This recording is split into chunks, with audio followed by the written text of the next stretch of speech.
बिस्मिल्लाहिर्रहमानिर्रहीम नाहमदुहु व नुसल्ली अला रसूलिल करीम। सब भाइयों का शुक्रिया अदा करते हैं कि आप तशरीफ़ ले आए यहाँ पे, और इसका जो सबसे बड़ा फ़ायदा है वो मैं समझता हूँ हमको ही है, चूँकि हम इस बहाने शाह साहब से कंसेप्ट भी क्लियर कर रहे हैं और उनसे बहुत सारी चीज़ें सीख भी रहे हैं। और जैसे शाह साहब ने पहले फरमाया था कि जो रूल ऑफ लॉ है वो बेसिक कंसेप्ट पहले क्लियर किया गया था। अब हम सब ये समझते हैं कि हम रूल्स, रेगुलेशंस, स्टैचू, लॉज, इस सब के स्लेव्स हैं, तो इसलिए इससे बियॉन्ड हम कहीं जा नहीं सकते। तो आज उसी को कंटिन्यू करते हुए, जैसे पहले एफआईआर आप सबके सामने शेयर की थी और कुछ भाइयों ने, मैं समझता हूँ कि हमें बहुत कुछ सिखा दिया था। आप लोगों से हमने बहुत कुछ सीखा था कि एफआईआर के बहुत सारे कंटेंट्स क्वेश्चनिंग से हमारे अपने कंसेप्ट और ज़्यादा क्लियर हुए। तो आज जो ये पुलिस रूल्स हैं कि एफआईआर के बाद क्रिमिनल लॉ में सबसे पहले इन्हीं की अहमियत है। जहाँ रूल्स की वायलेशन होगी वहाँ पे उस वायलेशन का बेनिफिट जो है वो या मुलजिम को होगा, या फिर मुदई अगर वो तफ्तीश दुरुस्त है तो उसका बेनिफिट मुदई को होगा, कन्विक्शन होगी। तो आज हम पुलिस रूल से शुरू करेंगे और पुलिस रूल 25(1) से ये हम सारी स्लाइड बना के इस पे, ताकि आपकी भी दिलचस्पी रहे, आप इसको यहाँ पे रीड भी कर सकें और हम भी उसी से देख के आपके सामने दोबारा इसको रिमाइंड कर सकें। तो सबसे पहले जो पुलिस रूल है उसके 25(1) से ये मैं शुरू कर रहा हूँ। ये आपके सामने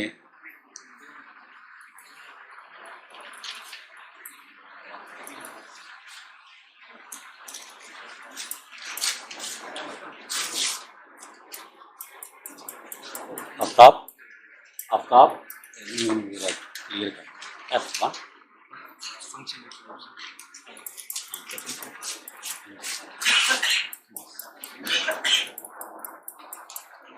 ये पहला रूल जो है, any officer in charge of the police station is empowered by section 156 of criminal procedure code to investigate any cognizable offense which occurs in his limits of jurisdiction। तो अब ये पहली एफआईआर जब दर्ज होती है तो हमें ये कंसेप्ट क्लियर होना चाहिए कि उसकी इन्वेस्टिगेशन कौन इंटरेस्ट करता है। वो सबसे पहले एसएचओ करता है।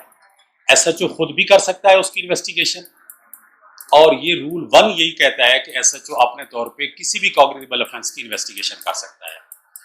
अब हमें सबसे पहले एफआईआर के इंदराज के बाद ये इल्म होना चाहिए कि एफआईआर दर्ज होने से पहले कोई तफ्तीश पे नहीं जा सकता अगर एसएचओ खुद करना चाहे तो।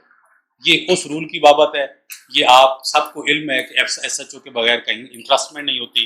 और सेकंड जो है, पावर ऑफ इन्वेस्टिगेशन ऑफिसर, कि उसकी अपनी पावर क्या है। ये पावर तब शुरू होगी जब एसएचओ उसको इन्वेस्टिगेशन इंटरेस्ट करेगा।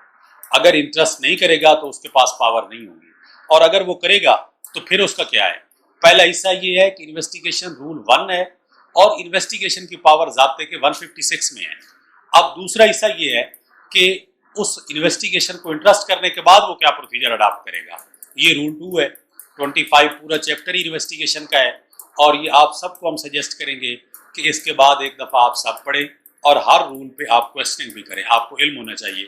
और इसके साथ साथ रिक्वेस्ट ये भी है कि एक पुलिस फाइल लेके, एक चालान लेके, पहली ज़िम्मी से लेके जब ये इंटरेस्ट की जाती है और चालान तक एक दफ़ा आप लोगों की नज़र से गुजरनी चाहिए। आगे पावर क्या है कि पावर उसकी ये है कि वो 160 से लेकर 175 तक जो क्रिमिनल प्रोसीजर कोड है उसको फॉलो करेगा। 160 क्या है? 160 ये है कि वो समन कर सकता है to any person who is acquainted with the facts. अब वो समन कैसे करेगा, उसका प्रोसीजर इसमें लिखा गया है कि 25(2) के तहत एक फॉर्म है जिसको आपने मिसल पढ़ी होगी, तो उसमें ऑर्डर लिखा हुआ था, हुक्मनामा तलबी। अगर किसी को भी वो तलब करे तो 160 के तहत सीआरपीसी के तहत तलब करेगा, लेकिन उसके सब ये रूल है कि जिस रूल के तहत वो आपको तलब कर सकता है, मकसद है कि जो भी इक्वेंटेड विद द फैक्ट्स है, जो भी गवाही के बारे में जानता है, या किसी भी पर्सन को पुलिस ऑफिसर 160 के तहत वो इन्वेस्टिगेशन करते हुए issue an order under section 252 any person summoned to attend such investigation and shall ensure endorse the copy of the order written by the person so summon, कि वो इसकी एक कॉपी भी जिम्मी के साथ लफ करेगा और उस कॉपी में लिखेगा क्या, डेट, टाइम, प्लेस, अराइवल और रिलीविंग, हर चीज उसमें लिखी होगी ताकि उस गवाह को कोई इनकन्वीनियंस ना हो सके। ये तरीकाकार है 160 के तहत, रूल 2 के तहत पुलिस जब किसी को तलब करती है। और सेकंड इसका हिस्सा ये है कि इसी के तहत 2 के तहत पुलिस के इन्वेस्टिगेटिंग ऑफिसर का ये प्रिविलेज है कि वो अपनी ओपिनियन भी फ्रेम करे। ओपिनियन क्या करेगा, हम इन्वेस्टिगेशन में जाते हैं तो वह सिंपल लफ्ज है only collection of evidence, nothing else. यहाँ हम रूल्स में आएंगे तो उसकी जिम्मेदारी ये है कि he should have to find out the truth, कि हकायक क्या है। वो हम जब ये पढ़ते हैं जिम्नी के एंड पे कि ये मुल्ज़िम गुनहगार है या बेगुनाह है, तो वो इस रूल के तहत 25(2) के तहत लिखता है। ज़ाब्ते में कहीं नहीं है कि वो किसी को गुनहगार लिख सकता है, बेगुनाह लिख सकता है, लेकिन ये है कि it is the duty of investigation agency officer to find out the truth of the matter under investigation, कि वो सच्चाई तलाश करके भी ये लिखेगा। कब लिखेगा, after examining the witnesses, after collection of evidence, after discovering all the facts, after examination of the scene of the occurrence. ये फिर वो अपनी राय कायम करेगा। रूल 2 है। अब इसके बाद जो है रूल 3 है, action when offence occurred in other police station reported. ये बड़ा अहम है। ये जैसे आप लोगों ने 0 FIR की बात की थी, यहाँ ये काफ़ी सारे मामला ऐसे हैं जिससे हमें अवेयर होना चाहिए, क्योंकि अगर कोई भी लॉयर इन सब चीज़ों से अवेयर है तो वो पुलिस अफसर से ज़्यादा बेहतर उस पर क्रॉस एग्जामिन भी कर सकता है, बेहतर तरीके से उसको उसके एम्बिट में रह के उसकी विटनेस से एक्सट्रैक्ट भी ले सकता है कि वो उसको कैसे बेहतर कर सकता है।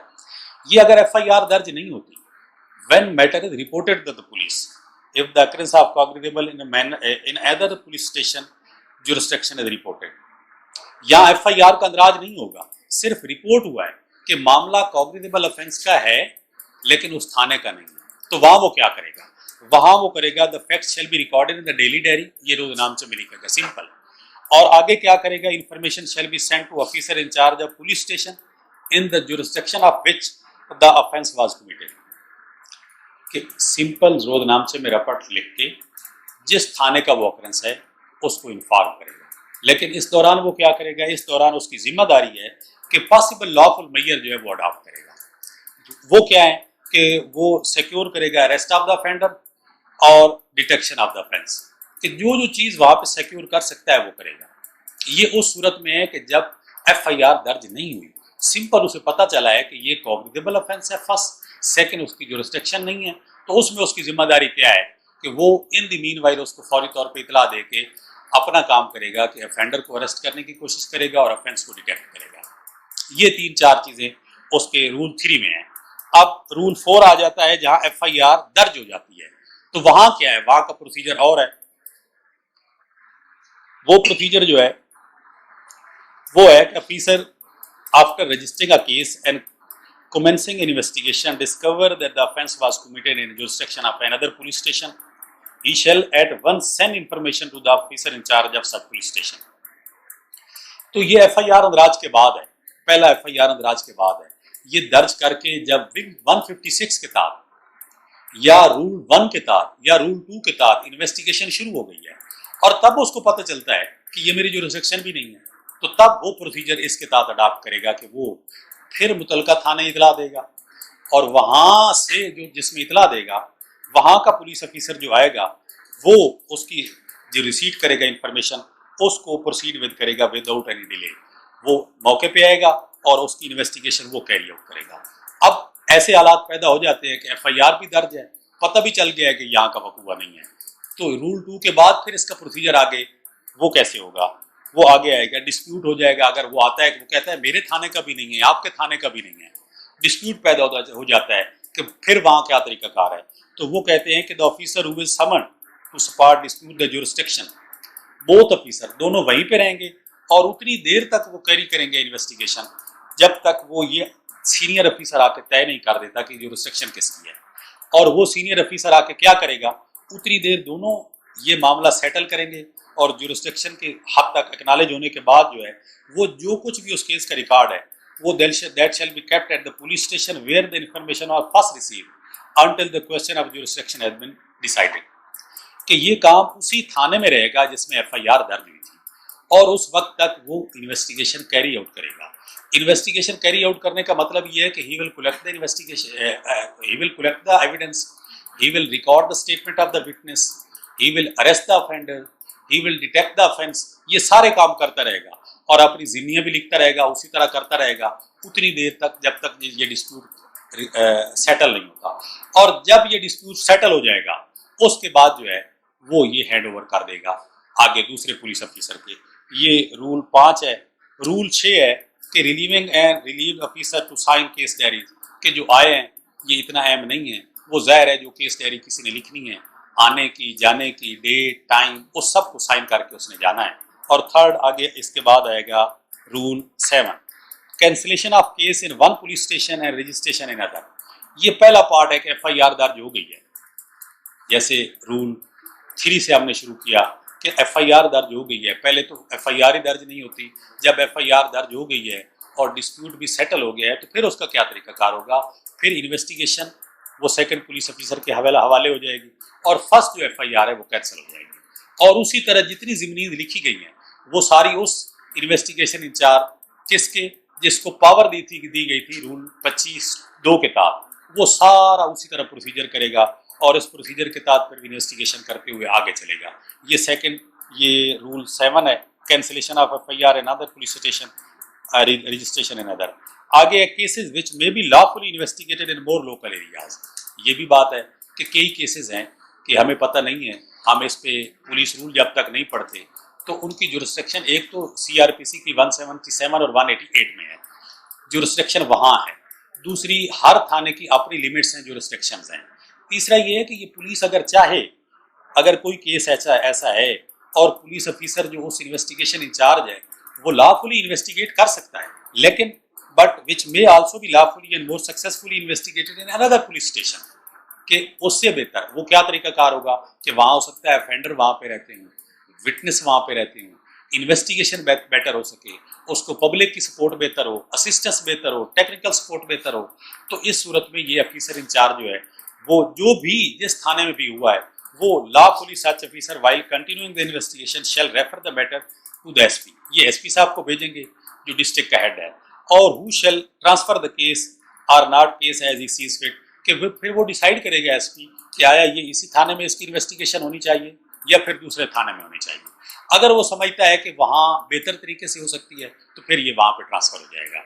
ये रूल 8 है, ये लॉफुली ट्रांसफर हो सकता है किसी भी थाने में। अब ये रूल 8 है, ऑप्शनल इन्वेस्टिगेशन।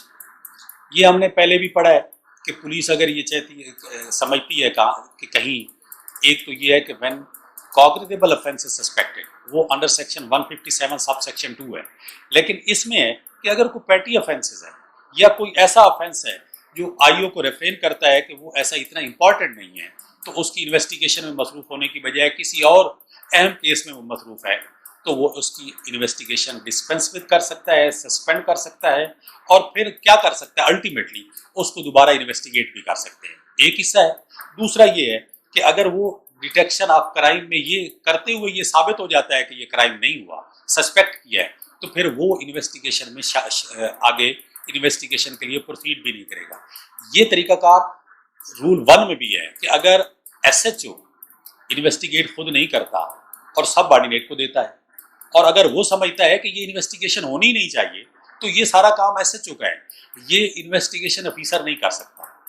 ये पावर ऑफ इन्वेस्टिगेशन जब शुरू होती है तो फिर वो तो करेगा, ये सिर्फ सिर्फ एसएचओ ही कर सकता है। If investigation furnish a clue to operation of professional criminal और afford valuable material at later stage to prevention of action, तो फिर वो दोबारा भी कर सकते हैं, इसको कंटिन्यू भी कर सकते हैं। लेकिन इसकी उन्हें रिपोर्ट करनी होगी इलाका मजिस्ट्रेट को, और फिर रिपोर्ट करने के बाद किसी भी स्टेज पे इसको इन्वेस्टिगेट कर भी सकते हैं, नहीं भी कर सकते, और फॉर एवर भी सस्पेंड कर सकते हैं। आगे रूल 10 है, immediate dispatch of an officer to the spot. ये काम भी हुई है, एसएचओ का है, ऑफिसर इंचार्ज। ये कोई कॉग्निजेबल ऑफेंस अगर रिपोर्ट होता है और उस रिकॉर्ड होने के बाद 157(b) के तहत वो समझता है कि ये इसके दो हिस्से हैं, नॉट टू डिस्पेंस विद। पहला है कि वो डिस्पेंस विद करता है, दूसरा है नॉट टू डिस्पेंस विद। अगर वो डिस्पेंस विद करता है तो फिर तो पिछले रूल के तहत वो उसको डिस्पेंस विद कर देगा, लेकिन यहाँ वो ऑर्डर करेगा he shall proceed to the scene immediately. The officer who first proceeded to the spot shall, if he be not competent, कि किसी को भी भेज देते हैं कि वो कॉम्पिटेंट नहीं है, एसएचओ भेज देता है, लेकिन वो कैरी ऑन करेगा, उस वक्त तक इन्वेस्टिगेशन करेगा जब तक वो किसी और को इंटरेस्ट नहीं करता। तो ये जाएगा और सारे पर्टिकुलर रिकॉर्ड करेगा, वहां पे सिक्योर करेगा प्रेजेंस ऑफ जो पोटेंशियल विटनेस है उनकी, वहां पे 160 के तहत उनको सिक्योर करेगा, उनके रिकॉर्ड करेगा, उनकी स्टेटमेंट लिखेगा और उसके बाद फिर वो आगे चलेगी जैसे भी इन्वेस्टिगेशन है, बाकी सारा प्रोसीजर है। आगे investigation in non cognizable offences, ये आपने पहले भी पढ़ा कि no police officer shall investigate the cognizable offence, लेकिन कैसे करेगा उसका ये है कि when investigation in non cognizable cases this order and is taken up by the police under section 155(3). अब ये 155(3) में आएगा 155(2) के बाद कि एफआईआर की पहले परमिशन हो गई, अगर एफआईआर दर्ज हो गई है, सेकंड क्या होगा कि इन्वेस्टिगेशन की भी परमिशन हो गई, तो फिर 155(3) के तहत वो जो है वो it must be carried through the same manner as if the offence was cognizable, तो फिर वो वही तरीकाकार होगा एक्सेप्ट अरेस्ट। नॉन कॉग्निजेबल में अरेस्ट के अलावा 3 परमिशंस लेने के बाद एफआईआर की परमिशन, रोजनामचे में रपट दर्ज करके, फिर इन्वेस्टिगेशन की परमिशन और फिर बाकी कैरी आउट करने की इन्वेस्टिगेशन की जो प्रोसीजर है वो ये 25(11) के तहत है। और इसके मुताबिक जो है वो cognizable case in police rule 2553 उसमें केस डायरीज लिखी जाती हैं, उसी तरह shall be submitted through gazetted officer consult to the court which has order investigation.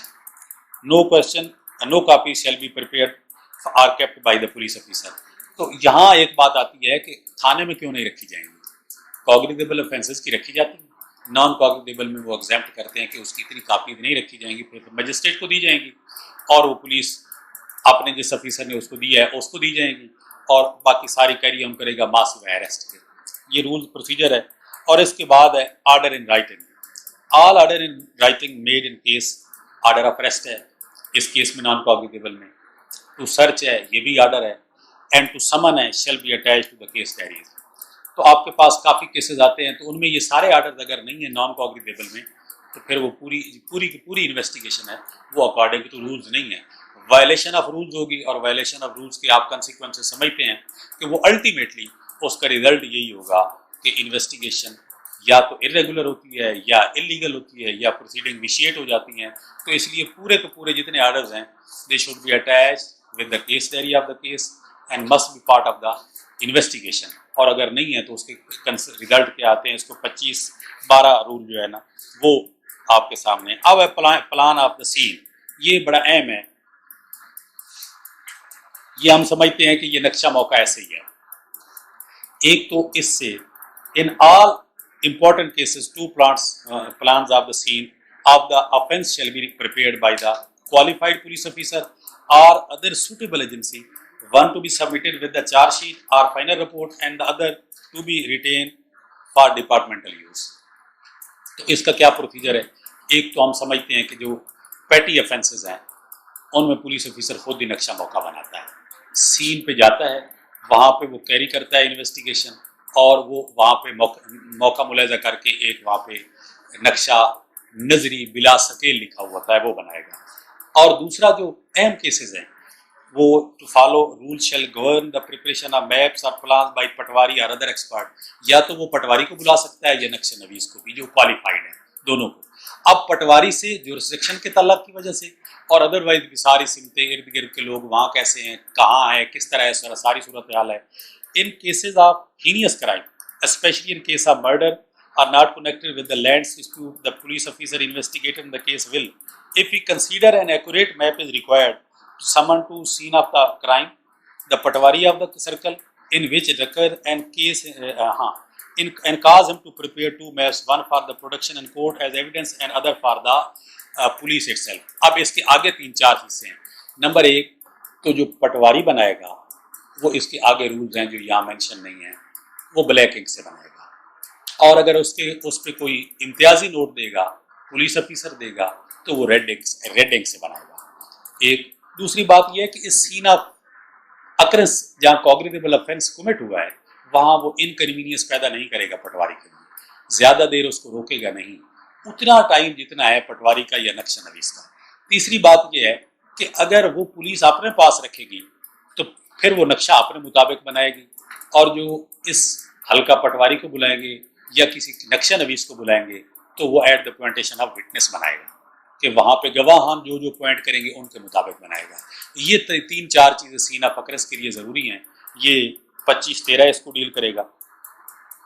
अब इसके बाद जो है technical assistant in the investigation, ये भी हमें इल्म होना चाहिए कि किसी भी एक्सपर्ट की, वो जो इन्वेस्टिगेशन ऑफिसर है वो expected to take steps to secure expert technical assistant and advice whenever such appear desirable in the course of an investigation for purpose of evidence और for demonstration in the court.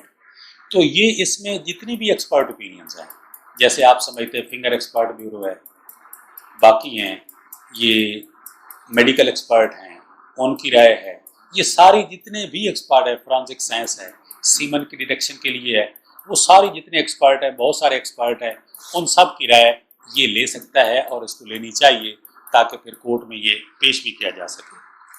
ये मैं आज 20 तक ही आपके सामने रखूँगा क्योंकि फिर शाह साहब का मेन लेक्चर होगा। ये एक्सपर्ट एविडेंस उसका स्टेटस क्या होगा, हम ये सेक्शन 510 में CRPC में पढ़ते हैं। The above rule do not apply to the reference to the fingerprint bureau and the chemical examiner to Punjab government to whom under the rules applicable. Superintendent of police are required to make a reference direct. The criminal investigation department is however in the direct contact with both the technical officer and investigation officer should enlist its cooperation when any special intricate work is required of them. तो यहाँ एक बात है कि जितनी भी expert opinion वो अपने तौर पे ले सकता है, आईओ वो लेगा, बाकी थ्रू एसपी लेगा, थ्रू डिस्ट्रिक्ट पुलिस ऑफिसर। वो रूल्स है कि उसके थ्रू वो यहाँ पे लेटर लिखेंगे और वो लेटर जाएंगे उन एक्सपर्ट डिपार्टमेंट को जिनके हेड वो वापस आपको उनको एडवाइस देंगे, अपनी टेक्निकल असिस्टेंस प्रोवाइड करेंगे, जिसको हम केमिकल रिपोर्ट, बाकी सारी रिपोर्ट्स कहते हैं, सीमन डिटेक्शन की है, ब्लड की है, वेपन अगर वेडेड विद ब्लड है या नहीं है, ये सारी रिपोर्ट जो आएंगी वो 510 के तहत एविडेंस में फिर उसके बाद वो एडमिजिबल भी होंगी। केस अगेंस्ट गवर्नमेंट सर्वेंट, ये इतना अहम है नहीं है, लेकिन इसमें सिंपल यही है कि अगर कोई कमीशन ऑफ ऑफेंस है इन कोर्स ऑफ ऑफिशियल ड्यूटीज तो उसको वो इमीडिएटली वो डिपार्टमेंट के जो सुपीरियर ऑफिसर है उनको वो प्रैक्टिकली उनको इतला देंगे। इसके लिए ये एक अहम बात है, क्योंकि हम सब जितने भाई फौजदारी करते हैं तो बहुत सारे ऐसे मुलाजमीन जो कि नौकरी पे होते हैं और उनको अब्सकॉन्डर करार दे दिया जाता है, तो ये रूल प्रोहिबिट करता है। अगर उनकी केस डायरी के साथ नहीं लगा हुआ कि उन्होंने उनको लेटर लिखा है, उन्होंने उनके हेड ऑफ डिपार्टमेंट को इन्फॉर्म किया है, ये सब कुछ नहीं किया और वो ड्यूटी पे है और उसको अब्सकॉन्डर करार दे रहे हैं, तो ये पूरी की पूरी जो उनकी है इन्वेस्टिगेशन अब्सकॉन्डर्स की हद तक विशिएट हो जाएगी। उसकी रीज़न ये है कि इस रूल को ही फॉलो नहीं किया उन्होंने, जो रूल उनके लिए मैंडेटरी था। तो इस लिहाज से ये केस अगेंस्ट गवर्नमेंट सर्वेंट जो है वो है सुपरविजन बाय गेजेटेड ऑफिसर।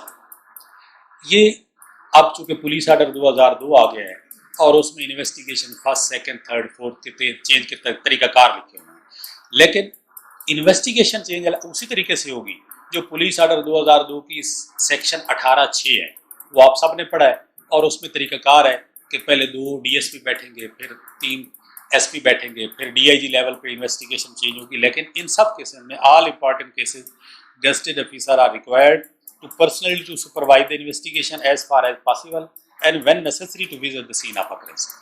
ये हम देखते हैं कि जितने भी अहम वकूए होते हैं, DSP भी मौके पे जाता है, तफ्तीशी कोई और होता है, SHO भी मौके पे जाता है, लेकिन वो ज़िम्नी नहीं लिख सकता।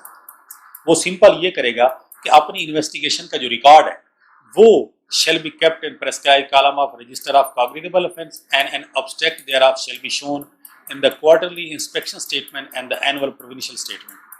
इस पे जो एक अथॉरिटी भी आई है, हमारी लीडिंग अथॉरिटी शब्बर रज़ा रिजवी साहब की, वो इन रूल्स को उन्होंने 18(6) के अगेंस्ट करार दिया। वो तरीकाकार पहले ये था कि जितनी भी ज़िम्नियाँ लिखी जाती थी वो कोई भी DSP या SHO उन ज़िम्नियों की तस्दीक तफ्तीश करता था और उस तस्दीक तफ्तीश में अपनी ज़िम्नी लिखता था। उन्होंने इस रूल को मद्देनजर रखते हुए कि उन्होंने कहा कि ये सुपरविजन ऑफ गेजेटेड ऑफिसर जो है उसको ये इख्तियार नहीं है कि वो ज़िम्नियाँ लिखना शुरू कर दे, वो अपना अलहदा रिकॉर्ड रखेगा जो अदरवाइज अपनी एनुअल स्टेटमेंट में पेश करेगा, केस की केस डायरी नहीं लिख सकता। और उसके बाद ये हुआ कि किसी भी केस डायरी जो ये इनका अपना इंटरनल मैकेनिज्म था, रूल्स के मुताबिक एक लेटर भी थे आईजी साहब के, उनको उन्होंने नल एंड वाइड करार दे दिया। और उसके बाद जो है ये सुपरविजन का जो रोल है वो सिर्फ और सिर्फ उनकी अलग रिपोर्ट होती है, मिसल के साथ लगी होती है। ये इन्वेस्टिगेशन चेंज होनी है तो उनकी उस रिपोर्ट को मद्देनजर रखेंगे कि उन्होंने इन्वेस्टिगेशन ठीक नहीं की, लेकिन उनकी इन्वेस्टिगेशन को प्रोटेक्ट किया गया है आईओपी को कि अगर सेकंड स्टेज ऑफ इन्वेस्टिगेशन नहीं है, थर्ड नहीं है, तो उसकी इन्वेस्टिगेशन को परसेप्शन ऑफ ट्रुथ हासिल है। गजटेड ऑफिसर की रिपोर्ट को उस लेवल की अहमियत नहीं है, सिर्फ इन्वेस्टिगेशन चेंज के लिए आप इस पर्पज को इस्तेमाल कर सकते हैं। इसके बाद है statement recorded in section 161 of the CrPC. ये बड़ा अहम है, आप लोगों ने कई सवाल किए कि आईओ जो है वो 161 के तहत वो अपनी स्टेटमेंट हर उस विटनेस की रिकॉर्ड करेगा who is acquainted with the facts. लेकिन इसका तरीकाकार क्या होगा, हम देखते हैं कि केस डायरी में ये नहीं लिखा जाता, ये अलग लिखा जाता है।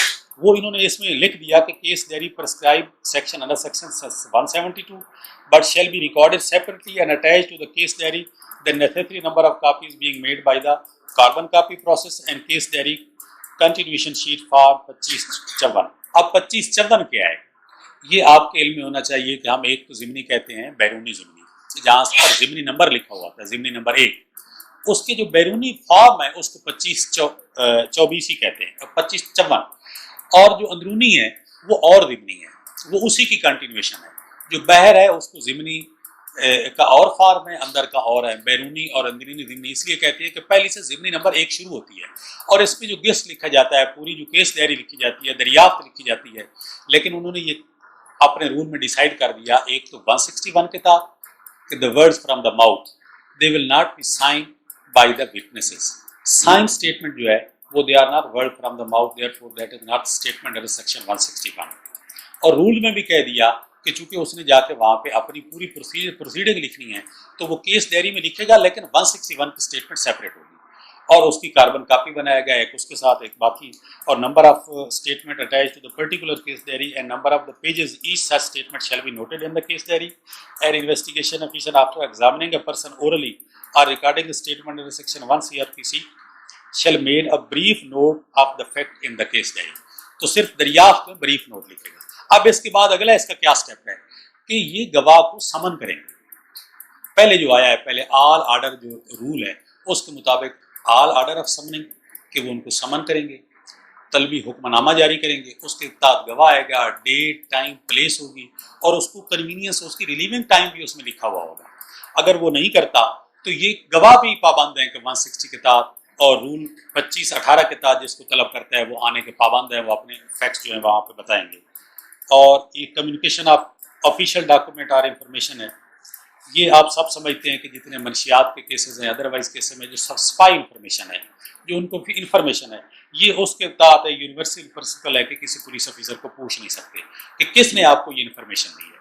ये कानून शहादत में भी प्रोटेक्टेड है, ये पुलिस रूल के तहत भी प्रोटेक्टेड है, और एक पुराना गवर्नर एक्ट था वो भी उन्होंने लिखा है, उसके तहत भी प्रोटेक्शन है कि कोई भी ब्रांच, कोई भी कोर्ट उनसे ये नहीं पूछ सकती कि आपको ये ऑफेंस की इंफॉर्मेशन किसने दी है। ये वो प्रोटेक्शन है। 18A इन्होंने इसमें, ये 19 है मेडिकल लीगल ओपिनियन। ये अहम है, when a medical opinion is required to police, the person to be examined shall be produced before the highest medical authority available on the medical staff of the district. Person requiring examination at the headquarters of the district shall be taken to the civil hospital and not to the branch dispensary. Similarly, in the rural areas where a hospital is accessible, medical legal cases shall be sent there and not to rural dispensary.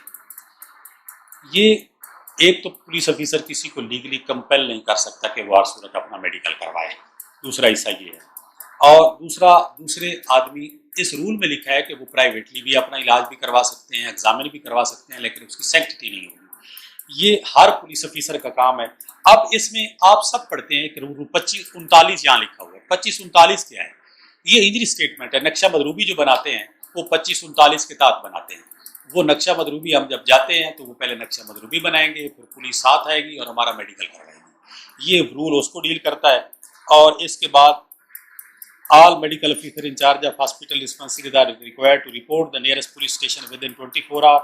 All cases of serious injury are poisoning admitted by them for treatment, which whether such cases have been brought in by the police or not. तो doctor की भी जिम्मेदारी है कि वो 24 our में इतला दे मुतलका पुलिस ऑफिसर को। और इसके बाद है ये वाउंडेड कंप्लेनेंट एंड विटनेस, ये 25-20 है।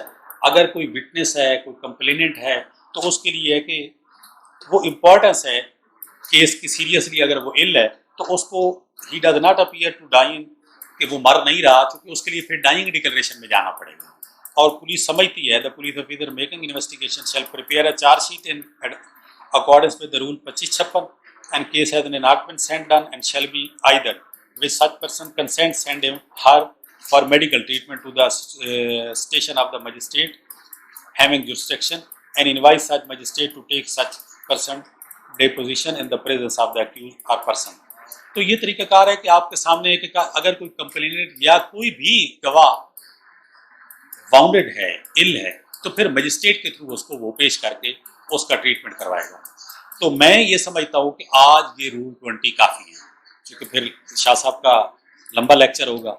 ये कंप्रीहेंड करने के लिए, मेंटली रिटेन करने के लिए, आपकी डिस्कशन करने के लिए यही सफिशेंट है।